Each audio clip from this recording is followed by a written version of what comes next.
नमस्कार, one India Hindi में आपका स्वागत है। मैं हूं राहुल पांडे। मणिपुर में सेना के काफिले पर आतंकी हमला हुआ और इस हमले में 7 लोगों की मौत हो गई। लेकिन ये आतंकी हमला कैसे हुआ? कैसे सेना का काफिला आतंकवादियों के निशाने पर आ गया? कुछ दिन पहले असम राज्य को ऐसे इनपुट मिले थे कि यहाँ पर पाकिस्तानी ISI या फिर अलकायदा हमला कर सकता है। ये बात भी कही गई थी कि ये हमला असम के RSS कैडरों, आर्मी क्षेत्रों और धार्मिक स्थलों पर करने की तैयारी है।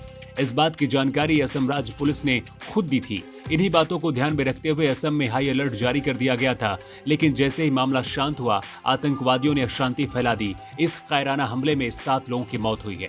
आतंकियों ने इस हमले को उस समय अंजाम दिया है जब 6 असम राइफल के कमांडिंग ऑफिसर कर्नल विप्लव त्रिपाठी फॉरवर्ड कैंप से वापस लौट रहे थे।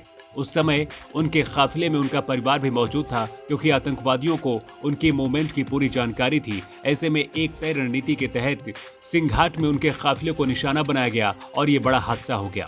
लेकिन सबसे बड़ा सवाल ये है कि आखिर ये चूक हुई कैसे? क्या सुरक्षा एजेंसियों द्वारा बताए गए खतरे की आहट को दरकिनार कर दिया गया? इसका फायदा आतंकवादियों ने उठाया और खून की होली खेल डाली। पिछले कुछ महीनों से सुरक्षा के लिहाज से असम एक संवेदनशील राज्य बन गया है।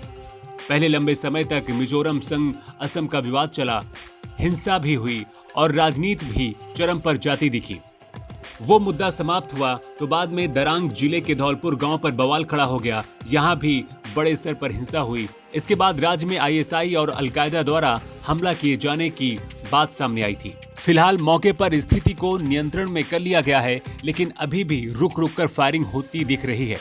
ऐसे में सेना ने पूरे इलाके को घेर रखा है और उन दहशतगर्दों को पकड़ने का प्रयास किया जा रहा है जिन्होंने खून की होली खेली है।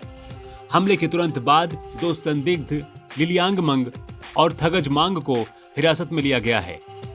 इस आतंकी हमले की हर तरफ निंदा हो रही है और मुंहतोड़ जवाब देने पर जोर दिया जा रहा है। सुबह करीब 10 बजे मणिपुर के चुराचांदपुर जिले के सिंघाट में आतंकवादियों ने इस हमले को अंजाम दिया। उनकी तरफ से 46 असम राइफल के कमांडिंग ऑफिसर कर्नल विप्लव त्रिपाठी को निशाना बनाया गया और उनके काफिले पर यह जानलेवा हमला हुआ।